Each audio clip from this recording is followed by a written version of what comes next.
Environmental law is one of the most important legal subjects that we judges have to deal with.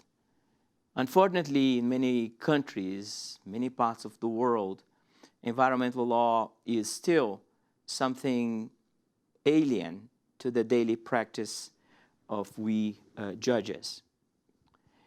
So it is important to begin this conversation that you are having in New York with this limitation of we judges in respect to the protection of the environment. We are still struggling to, one, understand legal concepts that were included in laws, but also in constitutions since the early 70s in respect to the protection of the environment. And more recently, on the top of all those difficulties, we are called to bring in not just the environment into our legal and judicial discourse, but also Mother Earth, nature. Of course, here the difficulties are immense. But this doesn't mean that we judges should not struggle to understand exactly those changes that are being made, still in very few countries, in respect to the legal position, the legal understanding about nature. Nature is not just a thing. That's the traditional wisdom, that nature and Mother Earth is composed of elements, and those elements are understood by law as things. What we are discussing right now in many parts of the world, and I'm not taking any position on the discussion, I'm just reporting, is that the legal system should move away from this misconception of nature and see nature not just from its elements, but see nature in its entirety.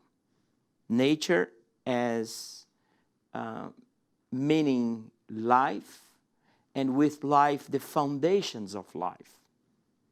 So within this debate, we in the legal profession are still discussing what's the legal nature of nature, or the legal nature of Mother Earth.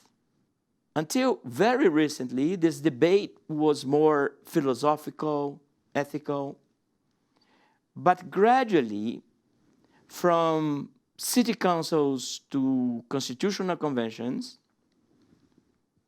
as it is the case of Bolivia and Ecuador, Mother Earth is recognized by the legal system. And of course, this recognition has to have meaning, repercussions, and implications for we judges.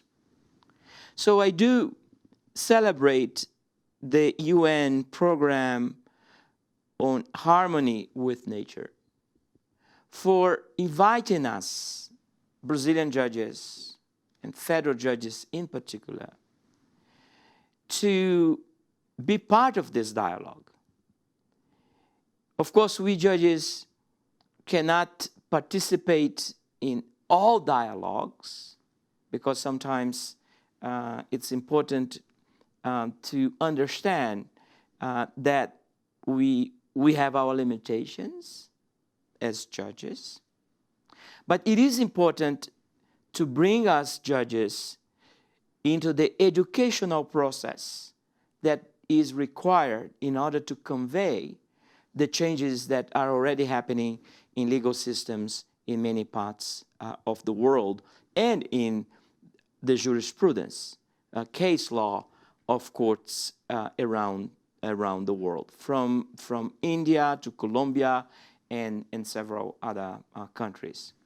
So on behalf of the Brazilian National High Court and its Center for Legal Education or Judicial Education, again, let me stress how happy I am to see us, the Brazilian judges, joining forces with the United Nations in this program that is poetic harmony with nature, but it also very challenging, not just to us judges, but to the legal profession as a whole, and I would say to humanity, because this is really a change, a shift in paradigm, ethical paradigm, but at the end of the day, legal paradigm.